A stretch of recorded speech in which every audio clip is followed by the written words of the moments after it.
It's now my great pleasure to introduce you to the first speaker this evening, Victoria Maxwell. I've known Victoria for a lot of years and have admired her and watched her from up close and from afar. After her diagnosis with bipolar disorder, anxiety, and psychosis, Victoria became extremely proactive in her recovery. So she now combines her great talent in theater, her personal experience with psychiatric illness, as well as her professional knowledge as a group facilitator and a mental health worker, to give a unique and a powerful insider's perspective about dealing with depression and mental illness and stigma. And so tonight, she is here to read some excerpts from some of her plays and to share some of her wisdom. So please join me in welcoming Victoria Maxwell.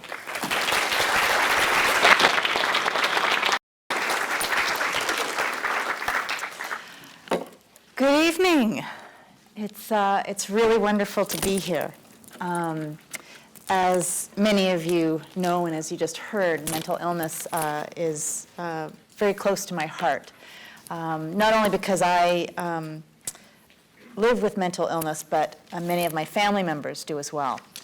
So I feel like I've been fortunate in a way because I had my mom and my dad break ground in dealing with mental illness before me. And they had to deal with stigma in a very different way. My mom was diagnosed with bipolar disorder in probably 1974. So this was years and years before we were even having any conversation with it. So what I'm wanting to do is talk about the three levels of stigma, self, social, and structural, and do it in a way that hopefully engages you in my own personal story, and perhaps you'll relate to it with your own, whether it's people that you know, or subjects that you're interested in, or yourself. And this is my own experience with stigma, and one of the reasons that I feel like I'm so well now is because of people like yourself. People who were willing to listen, who were curious, who suspended judgment, or if you did have judgment, that you were wanting to explore, well, what is the truth? And it was through that kind of support that really allowed me to start healing. Because self-stigma, I find, was the most difficult one to actually overcome. And so the way I'm going to do it is by reading some excerpts from the solo shows that I perform. What I do for a living is I go to conferences and communities, and I perform my one-person shows, well, me, and my experience with mental illness. And so these are from various shows that I've written, and hopefully it'll illustrate some of the things that I've gone through. And they're based on my own experience and my mom and dad's experience as well. So the first one I'm going to talk about is the social stigma, because I found that when I was first diagnosed, I was about 25, and the social stigma highly influenced my own internalized stigma, so how I felt about myself when I was diagnosed. And it started right when I was around 8 years old, because that's when my mom was diagnosed. That's how old I was. And my mom and dad kept it a secret, except to a couple of people, but they still got my mom help, which was a good thing, because a lot of times, as you know, stigma can prevent people from getting treatment. So this is a scene where I had heard my dad I overheard my dad talking to my mom's friend, and my mom was in the psychiatric ward. This was Lionsgate Hospital, circa 1978, so A2. I ended up going to the same psych ward, but many years later. So any of you that know A2 and the Hope Center that's there now, vast difference. Yes. So my dad, no, she's in A2. No, she's too embarrassed. Doctors, shrinks. They say she's getting better, but she doesn't look better to me. I don't know, manic depression. No, I don't know anything about it either. I think that's the first time I ever heard it. Manic depression. Scary. unlike those cuddlier, friendlier terms, for crazy. Batty, buggy, bummy, dippy, daffy, dotty, freaky, kooky, loony, nutty, screwy, wacky, or the O's, cuckoo, gonzo, loco, schizo, psycho, wacko, weirdo. The food metaphors, bananas, crackers, nuts, and fruitcake. And who likes fruitcake? The nut subgroups, nut bar, nut case, nut job, nutter, nutty as a fruitcake. There we go again. And the destination kind of terms, like, insanity can be Googled with MapQuest. She's gone bonkers, crazy, around the bend, over the edge. She's not quite there, not all there, not there at all. And then those, cute little sayings, like jingles almost. A few fries short of a Happy Meal, only 1 oar in the water, 1 Timbit short of a 20-pack. And then those NOS terms, not otherwise specified. Basket case, crackpot, demented, ding-a-ling, dingbat, disturbed, kook, insane, madman, maniac, mental case, non-compass mentis, and the most insulting one of all, Donald Trump kind of crazy. But the thing is, Donald Trump gives us crazy people a bad name. So those were some of the things that, I heard back then that I hear now. And I have to pick my battles when somebody says something, whether they're using it loosely. Probably the most common one is when I hear schizo or psycho. And so, how do we go about talking to people without censoring them so much that I'm shaming them or that it shuts down any dialogue? And I think Erin's going to be talking about this because I am obviously not particularly politically correct. I call myself the bipolar princess. And I think part of it is because I want people to feel comfortable to make mistakes, to be awkward. And I also feel like it's about reclaiming those words that have been used against us. And so it's a survival tool, but it's also a way of taking back that power that was taken away from us. And so it's a fine line. There are times when I will not tolerate something being said, and other times where, like when somebody says it's been a crazy week, I'm okay with that. I really am. But when somebody says, oh God, she's psycho, I want to let them know. Say, no, I've been psycho. And so I can say psycho. Unless you've gone psycho, you cannot say that. And so that's my double standard. And I actually had an encounter with a gentleman, and we were in a van. That sounded really bad.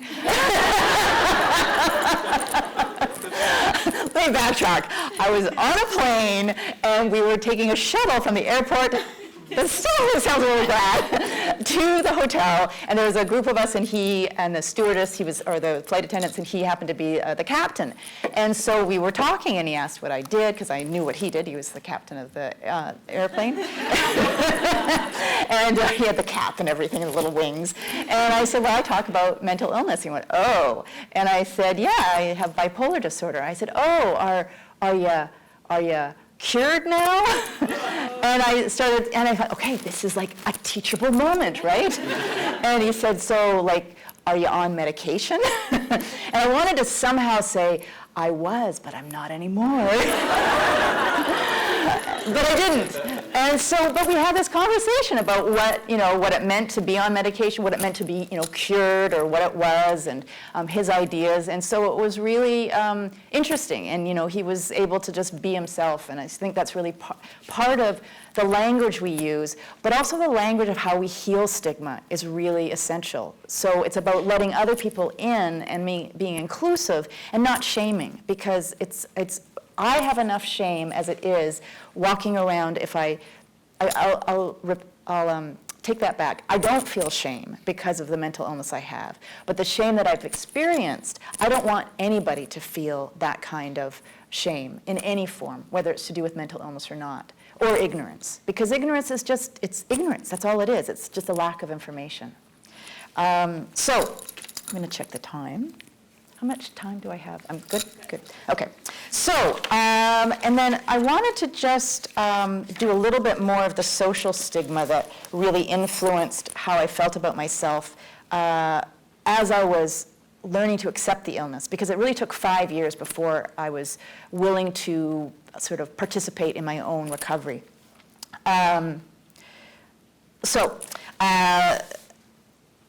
This is just describing sort of some of the ways that my mom and dad dealt with it, and then some of the thoughts that I had when I realized, okay, this is what I have, what am I going to do? The only people my parents tell are my grandma and grandpa Cole, my Aunt Peggy, and my mom's best friend Eleanor. Strategic disclosure, I call it. Me, in the beginning, just like them. Now, out there like Richard Simmons in his satin shorts. Doesn't mean that it's easy, though, telling people. I mean, the newspapers always splash some headline like, schizophrenic man attacks police. They never splash the headline, diabetic man attacks police. Lactose intolerant teen kills family. I know, there are holes in my argument, but still. Oh, and then try telling someone on a date and see what reaction you get. Yeah, I mean, how the heck do you start dating again after you've been in the psych ward? It's not like there's an outpatient program for us. You know, dating after diagnosis, intimacy after insanity. There isn't, is there? Okay. Well, I always feel like maybe the best approach is a casual approach, you know, a haphazard manner to mirror my history. Oh, hi. No, I don't smoke or snore, but I do constantly take Prozac and lithium. And so, as any of you know who have been diagnosed and are in the dating scene or beginning relationships, there's that strange period where you start to go, when do I say something, when don't I say something? And it really has a lot to do with people getting to know us as people first. And to me, that's one of the biggest things, is that it's people first language. It's not a schizophrenic, it's a person with schizophrenia. It's interesting to me, though, when we think of, when I say someone's diabetic, it doesn't have this, I say someone is diabetic, and I can say they are diabetic, but it's a very interesting, there's a loadedness when someone says schizophrenic or bipolar. And so those are the things that I do correct, actually, because I really think it's important that we remember the person first. I'm a people. I'm a people. I'm a people. I'm a people. You're a people too. Weebles, wobbles, they don't fall. Anyway. But like Maria was talking about her mom, and I just thought that was so beautifully captured, because it's true. When I hear the word suicide, I make assumptions. I make assumptions about what the family life was like, about what the capability of that person was like, instead of recognizing that's how they died, that's not how they lived. And that's the same thing when someone has a mental illness. This is a chapter in my life. This was part of it. It's a badge in some ways that all of us have struggled with, and our families have struggled with. And it actually influences and informs the fabric of who we are in a really positive way. So those are some of the things that I really have found helpful to recognize it, to reframe it. So in terms of the self-stigma, besides losing all the material things that happened, when I was diagnosed, I progressively got less able to work, worked part-time, then I didn't work at all. I moved back to my mom and dad's home. I lost my car, lost friends. But besides all those things, what was the most difficult to reclaim was my sense of self and my own internal sense of identity, because when I walked out of the psych ward, there was something that had been changed irrevocably.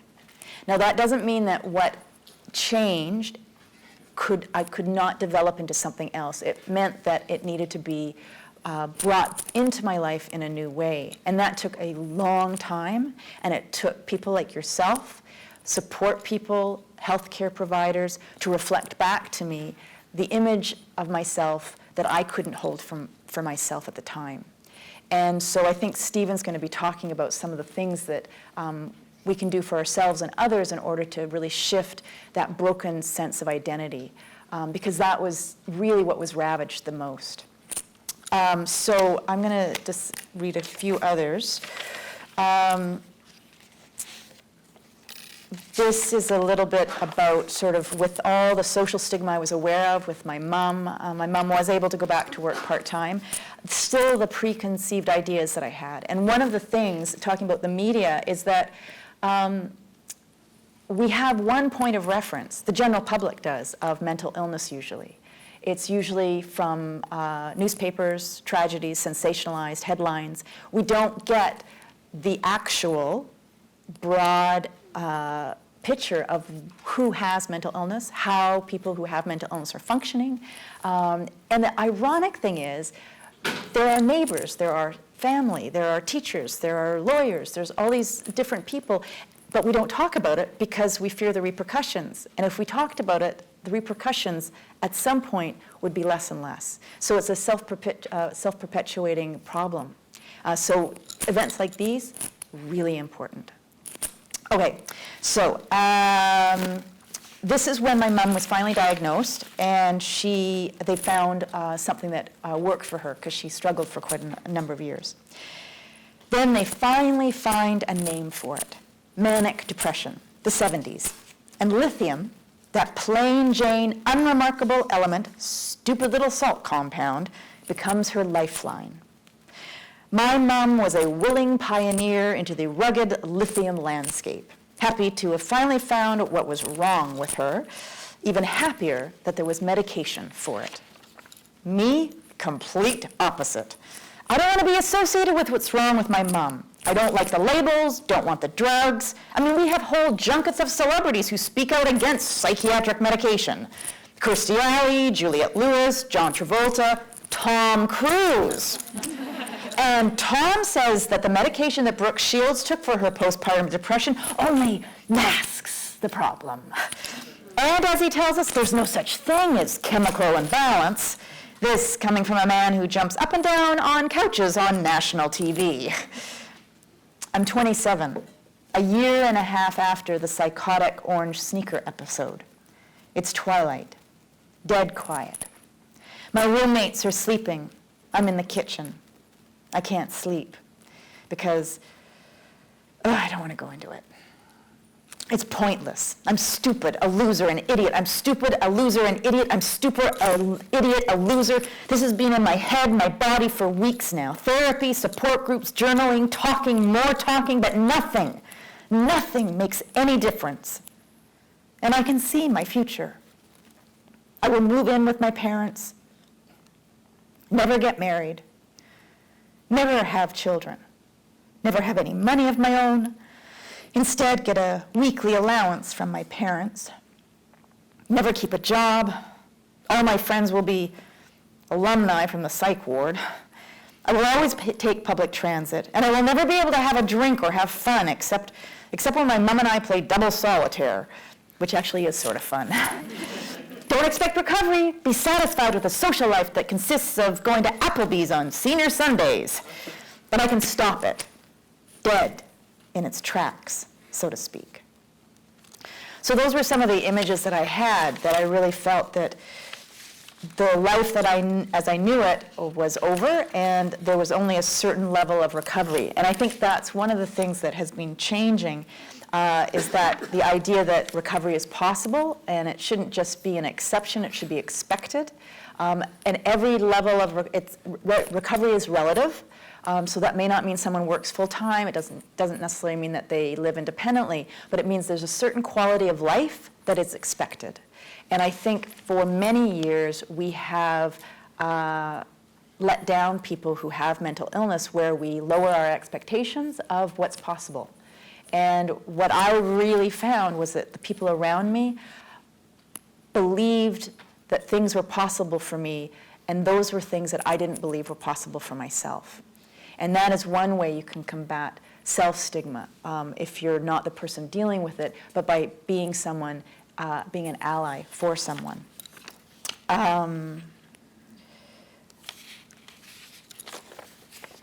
Let's see. And so I'll end for the social stigma, is that the future I imagined, that I feared, never happened. I don't live with my parents anymore. They're happy about that. So am I. So is my husband, actually. I'm married. We don't have kids, but that's by choice. I own a home. Well, the bank owns it, but still. I have a job, a career, performing and speaking about mental illness, recovery, and getting rid of stigma. A career I wouldn't have had I not been diagnosed with bipolar in the first place. And I have fun. And I have friends. Really, really good friends. So those were some of the things that occurred, but those occurred after I had really gone through the healing process. And it really had to do a lot with the people around me, like I've said. And one of the things that I found was that self-stigma can be combated with three other self-compassion, self-acceptance, and self-advocacy. And those three things were not short journeys, they were long journeys, and they were ones that I continue to have to cultivate. Self-compassion on an ongoing daily basis, subtler and subtler levels. Self-acceptance, same idea. And self-advocacy, absolutely the same. Some get more sophisticated as I get more well and I get to know my illness. Some are less sophisticated depending on how well I am. The last one, structural, to me is one of the more difficult ones probably to actually shift, where it's really incumbent upon large groups of people to come together. Although, that being said, I feel like each one of us, depending what position that we're in, makes a difference and makes a ripple in the pond or the ocean. And this is sort of an example that I encountered with psychiatrists, both good and not so good.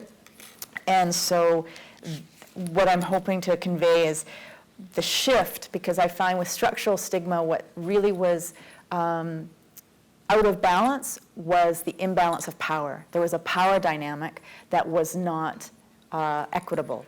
And it was a place where I felt very disempowered and I felt very helpless. And people can either perpetuate that or help readjust that. And so the examples at the end are about people who really helped readjust that in a system that really expects the medical system to be quite paternalistic and patriarchal. So this is, right, okay, I think it's self-explanatory. My first psychiatrist I'm assigned to, a Pillsbury Doughboy kind of guy. You know the type, flabby everywhere, crumpled blue blazer, always wears these stupid Looney Tune ties. This week, Tweety Bird and Sylvester. So the stupid Tweety Bird and Sylvester doctor says, so bipolar 1, what is it, you ask? Well, good question. Well, it's an axis 1 disorder within the category of mood disorder in the DSM-4. It's characterized by the occurrence of one or more manic episodes or mixed state episodes, which you meet the criteria for. I concur with the diagnosis of rapid cycling bipolar 1 because your episodes are not better accounted for by schizoaffective disorder. Bipolar 1 is subclassified in the fourth digit of the code according to whether the individual, you, is experiencing a first episode or whether the disorder is recurrent. Now that that's all clear, anything else? Second psychiatrist, the royal pain in the wee one. Bad breath, ridiculous accent, who always has potato chips or something suspended in his beard. His decree, well, enough of all this spiritual nonsense. We don't want you going down that path anymore, now do we? We would rather focus on evidence-based solutions now, wouldn't we? Number 3, this pretty but fuzzy-haired woman who wears designer shoes and leather pants.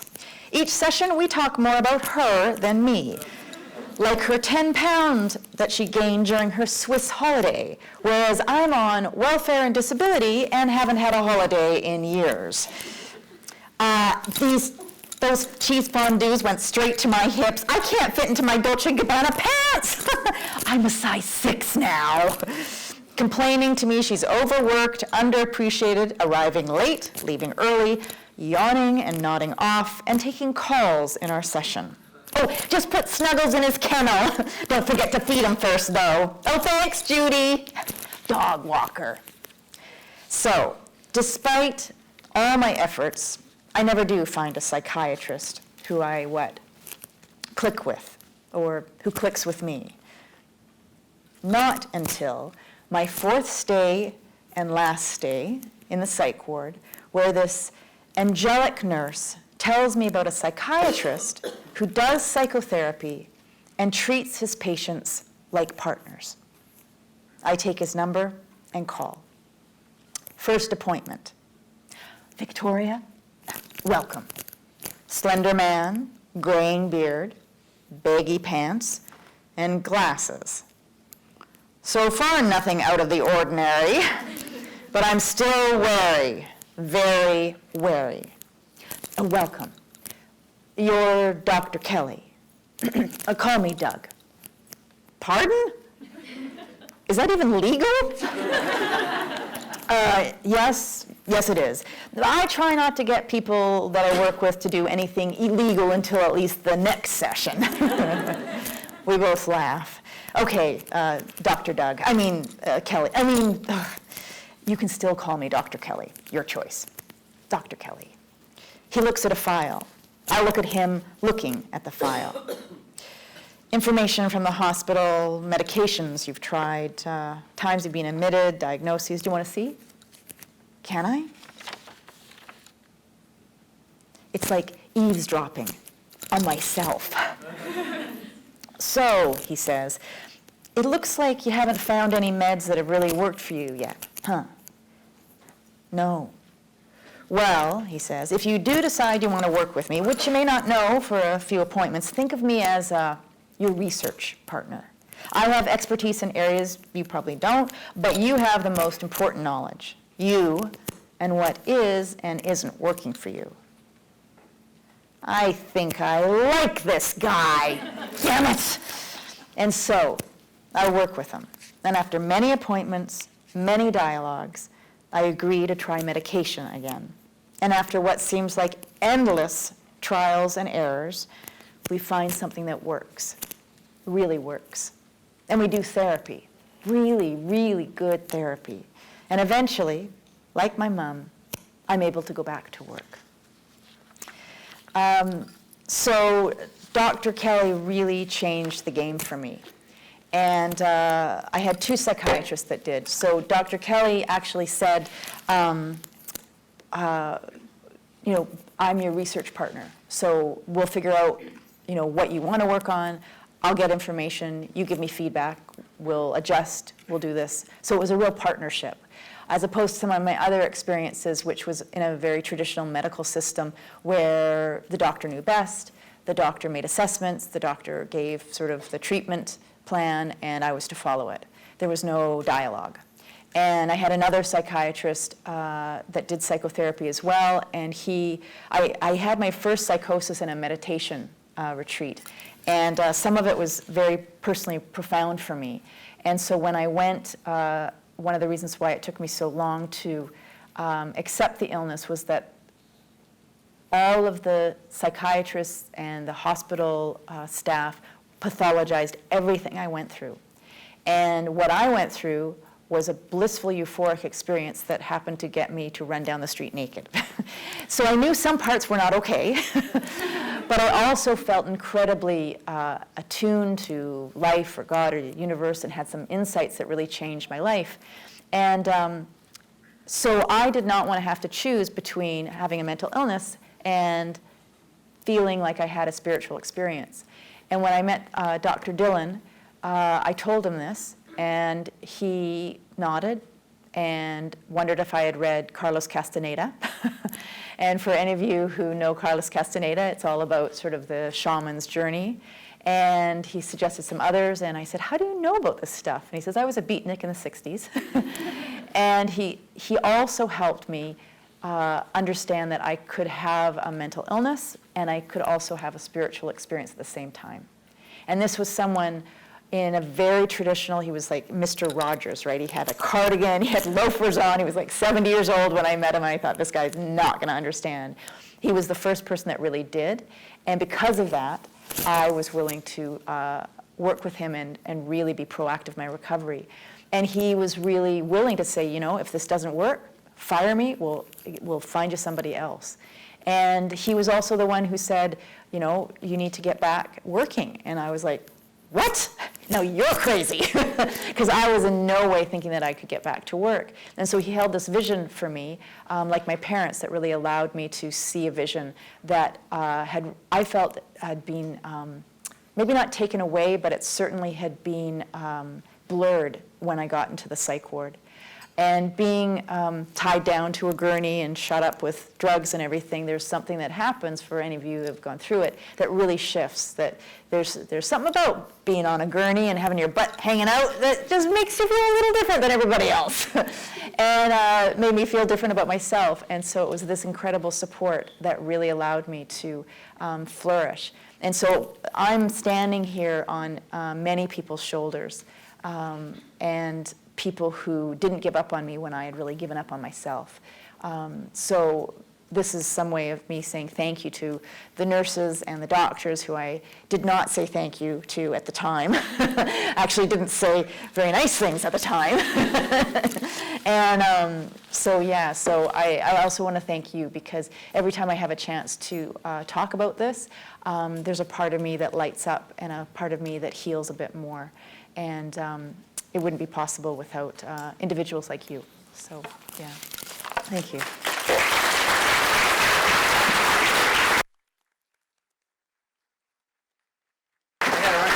Thank you. Thank you. That was great.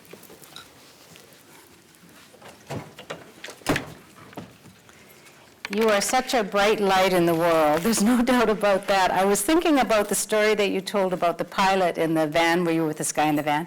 I was thinking about that story and the compassion that you showed when he was asking questions that maybe you perceived to be ignorant or even hurtful. And then when you said that you chose to take that as a teachable moment, I thought that you then became the teacher in a way that shifted that power that you were talking about. And personally, I'm grateful for that, because I'm one of those people too who worries about the language that I use. Am I supposed to say mental illness anymore?